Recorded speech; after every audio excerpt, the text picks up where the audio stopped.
নওগাঁ সদর উপজেলার দুবলহাটি রাজা হরনাথ বহুমুখী উচ্চ বিদ্যালয়ে ১৬২তম বার্ষিক ক্রীড়া, সাহিত্য ও সাংস্কৃতিক প্রতিযোগিতার পুরস্কার বিতরণ ও আলোচনা সভা অনুষ্ঠিত হয়েছে।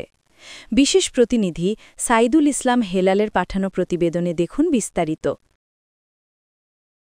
বুধবার বিকালে দুবলহাটি রাজা হরনাথ বহুমুখী উচ্চ বিদ্যালয়ের আয়োজনে অত্র বিদ্যালয় প্রাঙ্গণে এই বার্ষিক ক্রীড়া, সাহিত্য ও সংস্কৃতি প্রতিযোগিতার পুরস্কার বিতরণ ও আলোচনা সভা অনুষ্ঠিত হয়। উক্ত পুরস্কার বিতরণ অনুষ্ঠানে প্রধান অতিথি হিসেবে উপস্থিত ছিলেন নওগাঁ জেলা বিএনপির সাবেক সাধারণ সম্পাদক ও একাদশ জাতীয় সংসদ নির্বাচনে নওগাঁ সদর ৫ আসনের বিএনপি মনোনীত প্রার্থী মোহাম্মদ জাহিদুল ইসলাম ধলু।